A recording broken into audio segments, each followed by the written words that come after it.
COVID-19 broke the economy. What if we don't fix it?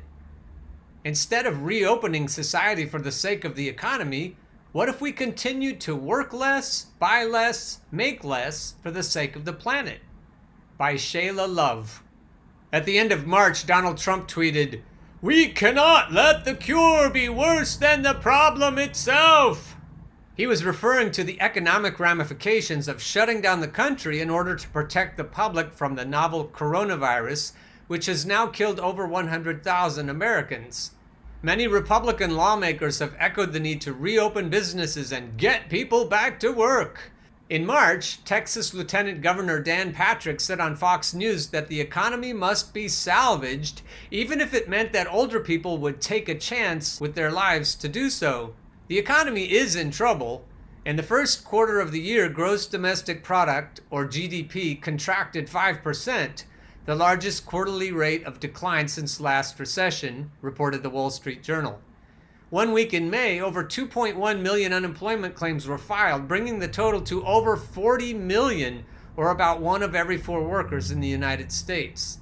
Proposed recovery and stimulus packages aim to get the economy and employment back to where they were before the pandemic.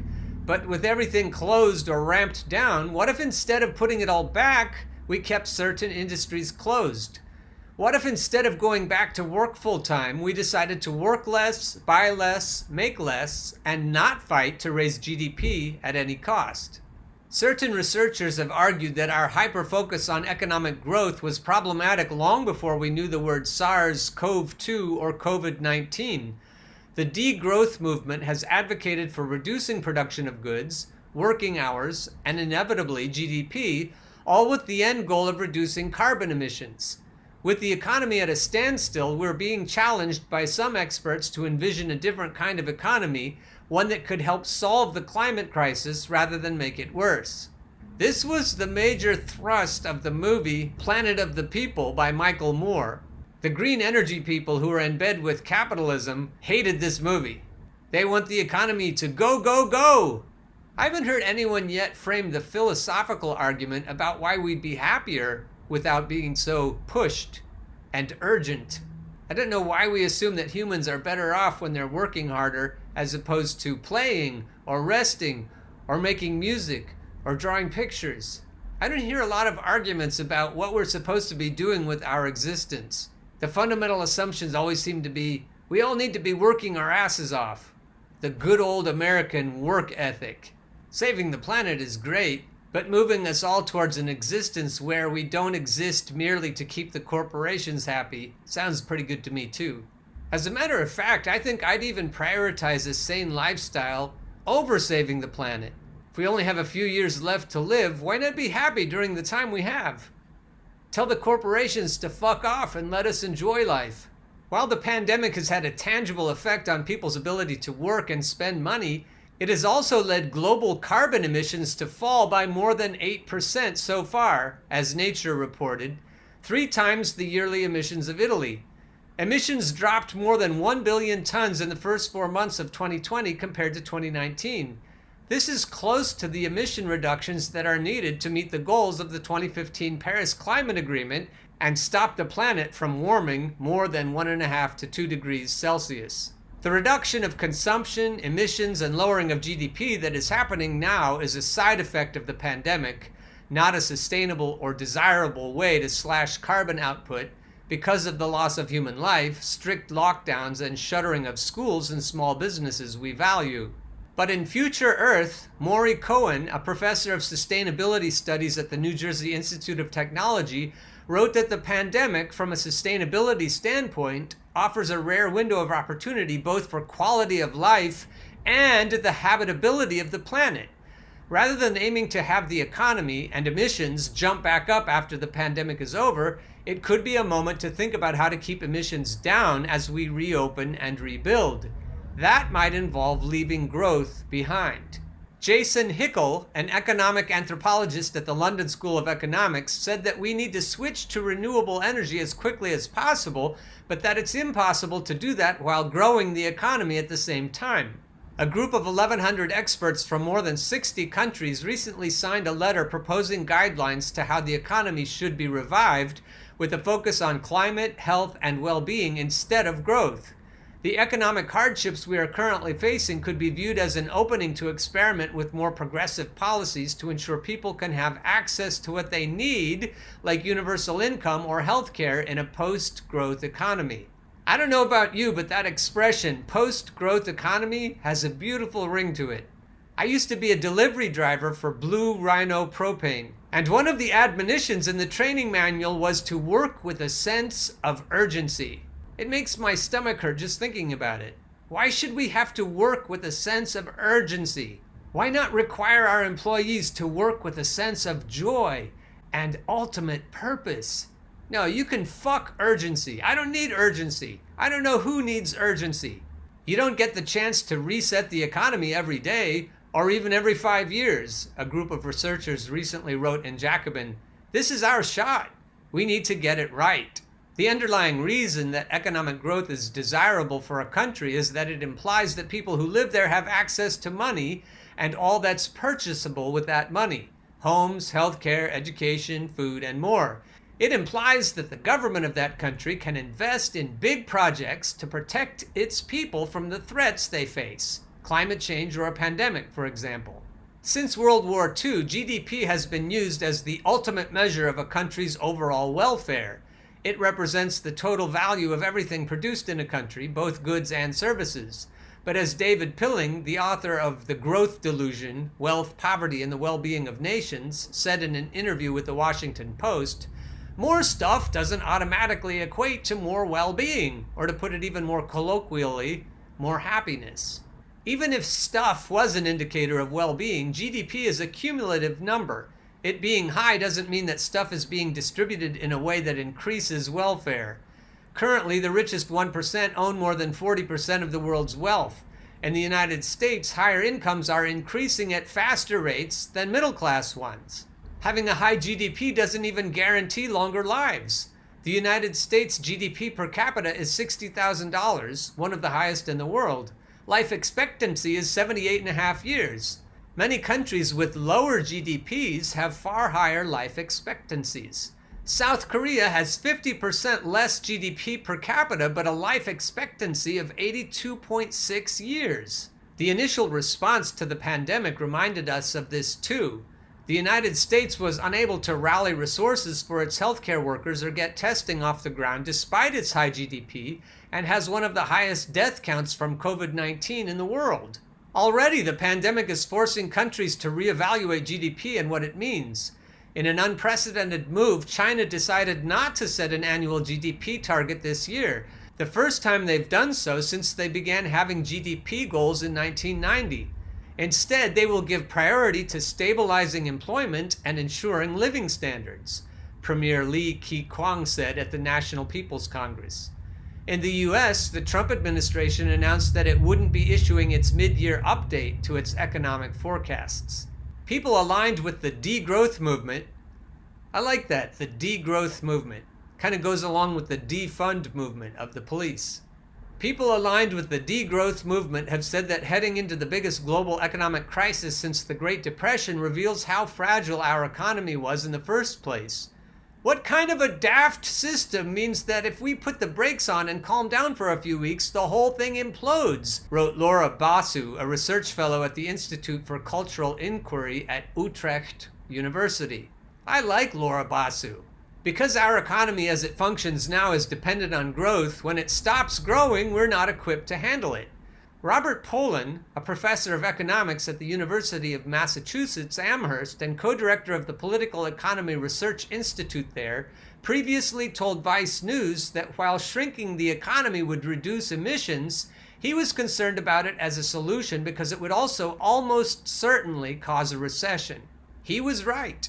As we're seeing with pandemic economics right now, our economy shrank and we're in a recession as a result, but this only highlights how we need to decouple the ups and downs of the economy from quality of life, Hickel said.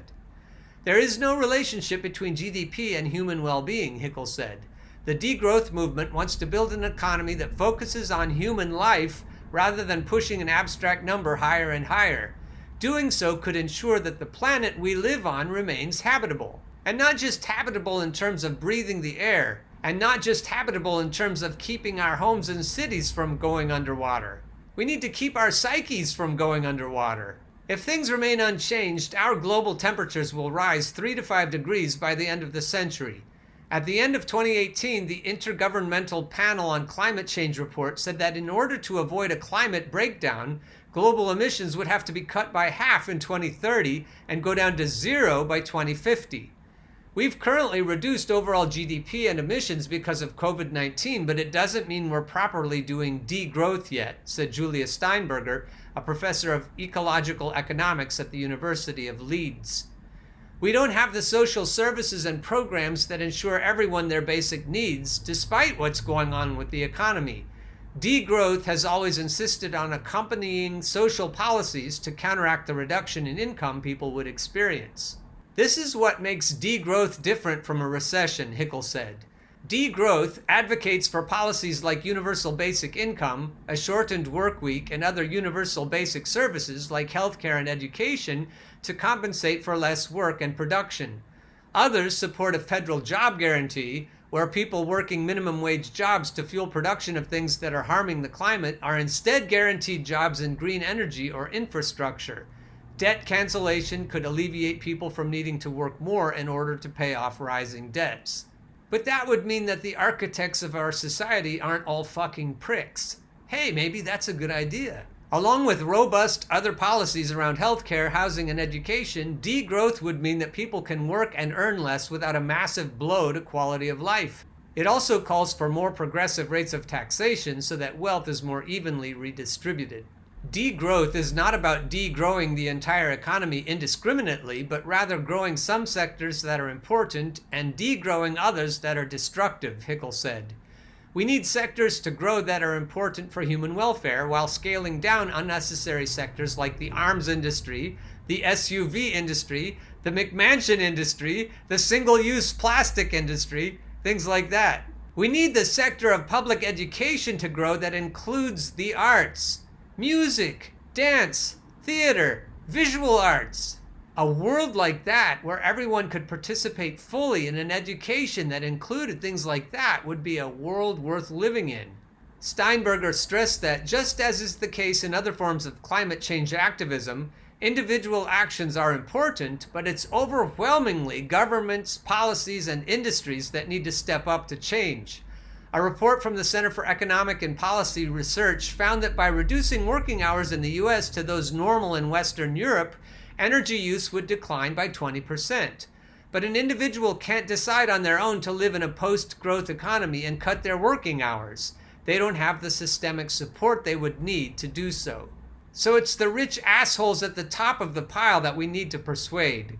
That's where property-destroying riots come in. This was starkly shown by the single, insufficient $1,200 check most U.S. residents got earlier this year, or by how people were left to try to reach out to unresponsive unemployment offices, or try to access small business programs that didn't work very well. It's not surprising you have a constituency that wants to get back to work, said Juliet Shore, a professor of sociology at Boston College. Does it feel wrong to not try and grow the economy back to where it was and keep it growing?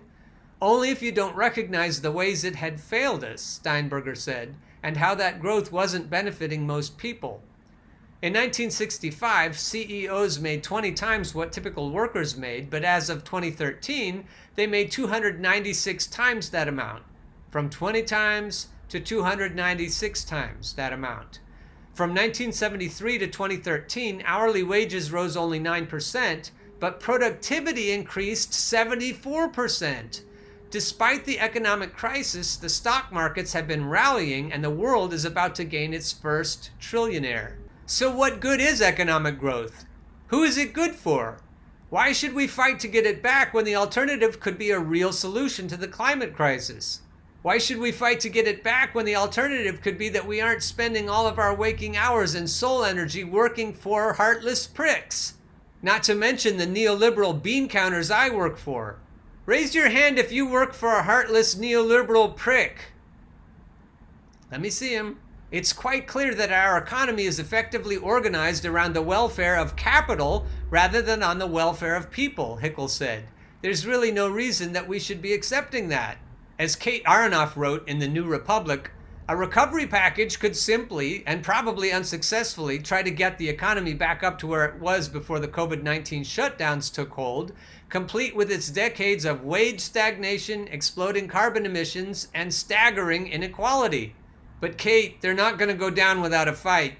No matter how logical you sound, the control freaks are not going to willingly give up their turf. They're not going to willingly give up control of the world's huddled masses yearning to breathe free. Degrowth also pushes for thinking about what our lives would look like without work being a central tenet. Whenever there's a crisis, everybody says we have to work more. Actually, no. If you want to save the world, work less, said David Graeber, an American anthropologist and the author of Bullshit Jobs. I've heard of that book. A book that argues that many jobs that we currently work are meaningless, not to mention soul-sucking. As a society, we place moral value on working. We really do believe that if you're not out working hard, you don't deserve anything. You're a bad person, Graeber said. But that morality is perversely destroying the planet. Yet in many ways, the pandemic has made us define why a job or buying things is valuable outside of just economic growth. The pandemic gave us the term essential worker and has also shown that much of the work we do is not particularly necessary or enjoyable. We do it purely to get money to survive, Basu wrote. Basu, you are quickly becoming my favorite person. Graeber said that while he was writing Bullshit Jobs, he found that many people working aren't doing anything that anybody needs, either for basic survival or personal or creative fulfillment. Things from telemarketers to financial consultants exist for the sake of themselves, Graeber said. Wall Street exists for the sake of itself. Their job is to convince you there's some reason they should have that job. Graeber is my second favorite person. Steinberger said when we ask ourselves what we need for everyone to live well, the list may be shorter than we think. And trimming the fat is the key to stopping the planet from warming too much and causing further destruction. In 2018, Steinberger and her colleagues Dan O'Neill, Andrew Fanning, and William Lamb used an international data set to show that life satisfaction was correlated with having access to basics like sufficient nutrition, sanitation, energy access, education, social support, equality, democracy, employment, and income, not single-use plastic, fast fashion, large SUVs, or extremely large houses. Betsy DeVos, are you listening to this? I wonder if the people piling into the streets could be persuaded to target Betsy DeVos's boats. She likes big boats, and I cannot lie. Degrowth wants to shrink those parts of the economy, but not at the expense of the fundamentals. If we manage to get these policies in place, we will be able to provide really good living conditions, Steinberger said. We don't want to create actual material deprivation for people on the road to a better economy or a better planet, Shore said. That's why I don't like the term degrowth in the United States. It has a negativity to it. It focuses on what's being taken away rather than a term which is really much more about meeting the needs of people and planet simultaneously. I don't know, that sounds sort of like the pearl clutchers who are complaining about the term defund the police. It's a toxic phrase. Yeah, sure, I think you're my least favorite person in this article. I love the term degrowth. And maybe we can even defuck the planet while we're at it. But that's a pretty tall order. The pandemic is teaching us that carbon emission reduction is possible. A pandemic is not the best way to approach the climate crisis, of course, but it shows the power of collective action. After all, the point of the lockdown was to stop the spread of a virus, not to reduce emissions. Oh, you don't think boomer remover is the answer? I guess that's good since I'm a boomer. I sometimes wonder about that, though. That's not what people were trying to do, but they were able to do it, Steinberger said. If people take something seriously enough, they can act in a way overnight to reduce emissions. The pandemic revealed that the government is able to pull together trillions of dollars for public relief when it needs to. Sorry, that wasn't for public relief. That was for corporate relief. Let's not get that one mixed up. Narrowly opening the door to the idea that it could do something similar for other serious health and safety issues like climate change in the future. We saw how quickly the government sprung into action to do things that seemed impossible, Shore said. I know this would scare the shit out of my parents if they ever knew I was saying it, but I explained this to my college class today. I said the reason the government was able to offer trillions of dollars in pandemic relief to big business was because they can print money out of thin air. We've never had to raise taxes to fund our huge military-industrial complex. Our economy certainly can support it, and we spend about half of it on military. We can certainly spring into action, and by we I mean the Fed can certainly spring into action to print more money to solve this problem if we collectively agree that that's what should be done. We just need to splain some things to the rich assholes at the top of the pile. And Hickel said that previous critics of degrowth have said that there is no emergency brake on the economy. We now know that's not true. Property-destroying protests also serve as a pretty good emergency brake. Suddenly this virus comes along and it's clear there is an emergency brake and it can be pulled relatively easily, Hickel said. The government can, in fact, slow down parts of the economy for the sake of protecting public health and human well-being. In a way, the curtain has been pulled back and the Wizard of Oz exposed, especially now that a lot of us are coming to the full realization that the Fed really can print money out of thin air. We can imagine ways of pulling it that are ecologically meaningful and socially safe. Cognitive seals have really been broken. Sounds like it would be a good time for us workers to stick together and take control of our own lives. Who's with me?